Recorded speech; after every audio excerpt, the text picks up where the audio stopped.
Hello and welcome. This is James Blanchard Cisneros at your service.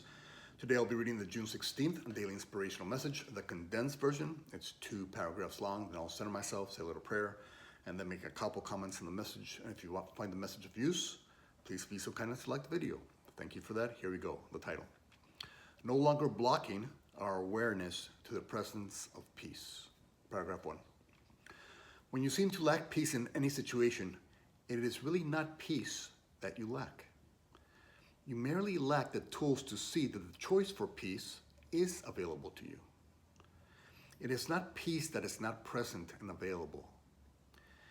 It's the thoughts and attitudes that you have been programmed to take in regard to the situation that are blocking your awareness to the presence of peace. Once these blocks and false concepts are dismantled and let go, all that remains is the presence of peace. As you continue to see and align with your eternal loving essence, instead of your ego's past programs and mindset, greater peace will result. Love is who you are created to be, and peace is an extension and a reflection of love. The more often you align with the truth in you, the easier it would be for you to focus on, experience, and reflect the state of peace. Paragraph 2. Today, let us recall that because God is love in all that the divine is available to us in every moment. Love is the foundation of the present moment. Peace is one of love's numerous expressions. Because of this, the choice for peace is also available to us in each moment. If we choose to discard the ego's judgment-centric, fear-based programs and mindset, we will find peace gladly awaiting our return. Today, forgive and let go of who you are not, and by doing so, behold a state of peace, welcoming you with open arms. No longer buy into the ego's false concepts as real. No longer block yourself from the state of peace. Today, simply recognize that for a while, the ego's mindset had taken control of your mind, and thus blinding you to your true inheritance. Knowing this, through forgiveness, consciously set the ego's delusions aside. Do this, and peace will become your constant companion.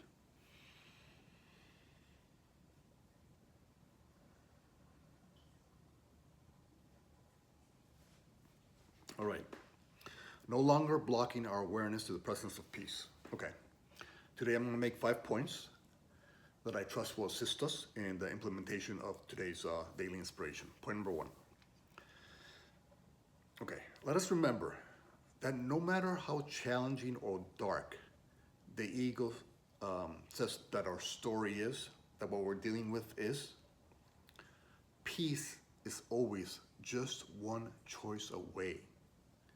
The ego would say that you would have to go through many hurdles to find peace, but no. Because the stories themselves are not really true. And so the ego tries to make kind of look like a maze that you have to go through to find some level of peace. But in reality, peace is always just one choice away. Imagine somebody judges you. The ego says immediately, oh, they judge you, judge them back. That's what the ego would recommend. But you could do that. But where does that take you? Nowhere near the state of peace. So what do you do in response? What do you do to get to the state of peace? If peace is really just a choice away, you forgive. You forgive that person's misperception of you. You forgive yourself for judging them. And by doing so, you come closer to the state of peace, to your true home here on earth where you belong, where you can be the light of the world that God created you to be. And so point number 1, peace is always just a choice away, no matter what the ego says. Point number 2, okay. Remind yourself, in every interaction or challenging time or dark time, whenever you start to sink into the ego's madness, just remind yourself, I can choose peace instead of this. Make that your mantra. I can choose peace instead of this. Whenever you're stuck in that judgment, in that anger, in that resentment, in that pain, in that shame, in that guilt, I can choose peace instead of this. And I can do this because that's where I belong here. I belong in the state of peace, being the light of the world. So I am worthy of peace. So no matter the story, I can choose peace instead of this. That's point number 2. Point number 3. Let us remember, the more you offer peace to somebody else, the more, because we're all one, right? And so when you offer peace through the act of forgiveness or compassion or kindness to another being when they judge you or when they were resentful or when they try to find you guilty of something. Because we're all one, each person out there is in essence a reflection of a part of us. So when we offer them a place of peace instead of the ego's wars, then we start to see that, yeah, if they are worthy of peace, because if they are, in essence, being all one, a part of us, we're saying to ourselves, by offering them peace, that we are worthy of peace, that each little part of us that still believes in war is worthy of peace. And so that's all our brothers and sisters are doing for us. They're reflecting to us our internal condition and conditioning. They're reflecting to us where we can choose peace instead of war, where we could choose peace instead of conflict and pain and resentment and guilt and shame and regret.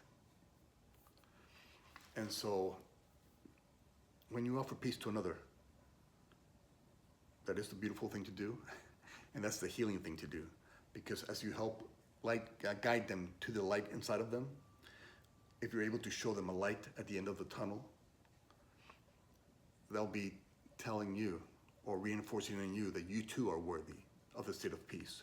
And so when you, in some dark time, you might react as they reacted, but because you forgave them and you came to a place of peace with them, but now you're doing the same thing, now it's easier for you to forgive yourself because at one time you forgave them.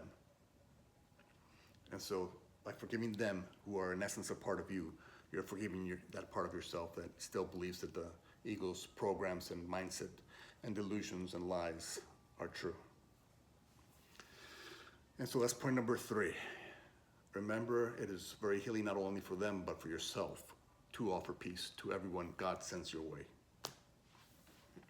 So that's point number 3. Point number 4, when you're not at peace, okay, don't punish yourself for that. When you're buying into the ego's madness, don't punish yourself for that. Just practice recognizing, okay, my mind is not in a state of peace. What does that mean?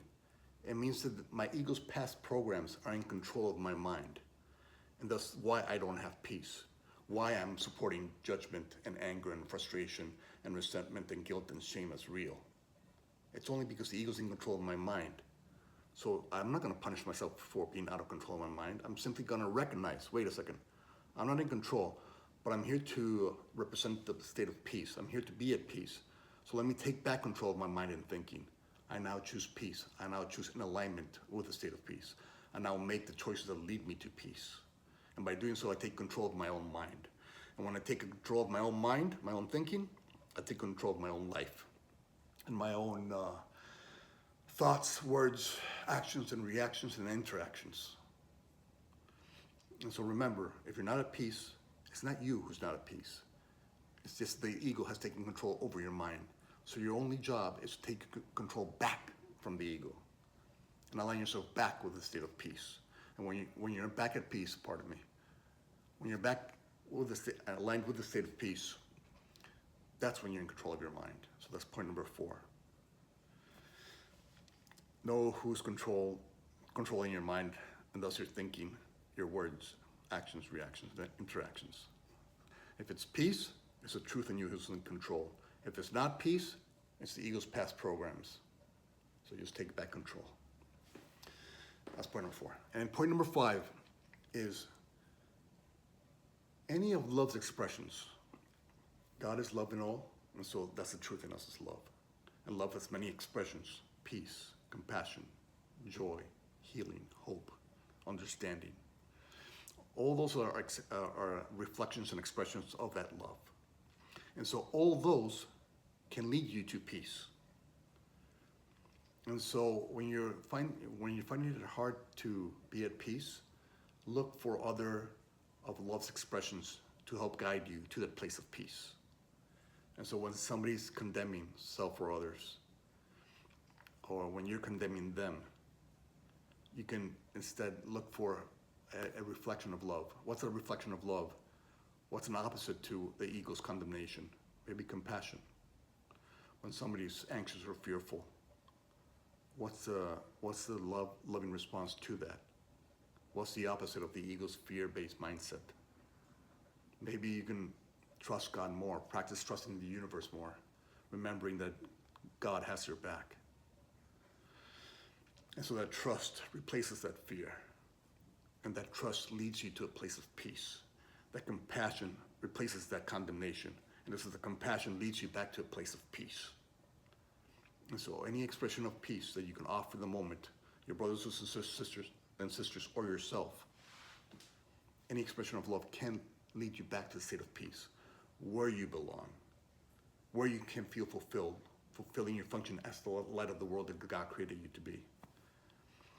And so now we know not to block the state of peace, because the state of peace is our natural inheritance. It's who we're here to represent. We're here to represent the light within the darkness. We're here to help remind our brothers and sisters that there is another way, that there is a way to peace, that there is a way back to the light in them. And we do that through our own example, by consciously choosing peace in every moment. I can choose peace instead of this. All right. Thank you so much for your time. I love you very much. If you can be so kind as to like the video, that would be lovely. And God willing, we'll see each other tomorrow. Peace.